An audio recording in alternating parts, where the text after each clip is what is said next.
So ఇప్పుడు ఎట్లా నిరుద్యోగులు ఏం చేయాలి తక్షణం? అంటే నిరుద్యోగులు ఖచ్చితంగా మనం కొట్లాడదాం. ఆ రోజు మనకి ఓటు సపోర్ట్ చేయాలి. మనమే స్వచ్ఛందంగా ప్రజా సంఘాలు ఉన్నారు, చాలా మంది ఉన్నారు, మేధావులు ఉన్నారు, పృథ్వీరాజ్ అన్న, విఠల్ అన్న, మీలాంటి వాళ్ళు వీళ్ళంతా సాగలే కదా. ఎందుకు మీ కేటీఆర్ అవసరం ఎందుకంటున్నా? ప్రవళిక బిడ్డ చనిపోయింది, ఆ ప్రవళిక ఆత్మ ఘోషించదు, ఆ తల్లికి ఆత్మ.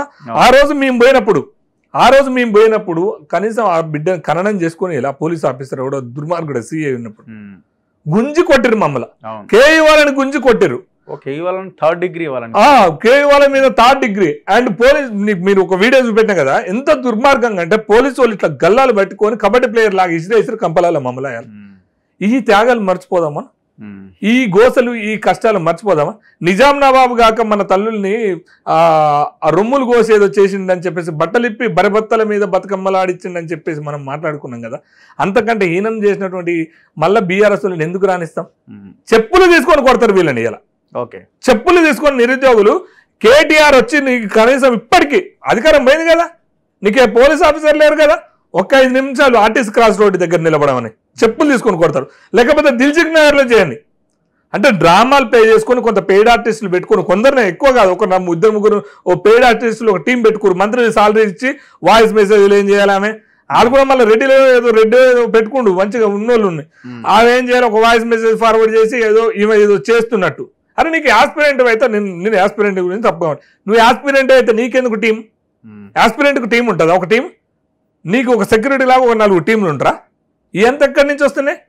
కేటీఆర్ ఏం చేస్తుండే, మా జీవితాలు మళ్ళీ రెచ్చగొట్టి, ఇప్పుడు రెచ్చగొడతావు, గవర్నమెంట్తో గొడవ పెడతావు, ఏ నోటిఫికేషన్ లేకుండా మళ్ళీ నువ్వు కోట్లు వేస్తావు. జీవితం ఎవరిది బలి అవుతుంది ఈడ?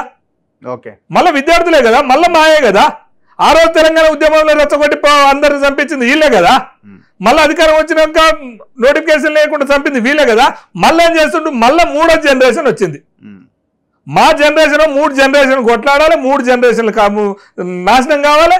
నీ జనరేషన్ బాగానే ఉంది, నీ అయ్యే జనరేషన్ బాగుంది, నీ కొడుకు నీ అమ్మవాడు బొడ్డుపచ్చారు లేదు, అప్పుడు 30 కోట్ల ఆస్తి వచ్చింది అని మీదకి. 30 ఎకరాలు ఏదో వచ్చిందట, సారీ 300 కోట్ల ఆస్తి బొడ్డుపచ్చారుకి. మరి మాదేందన్న 3 ఎకరాల గతి లేదు ఇప్పటికీ.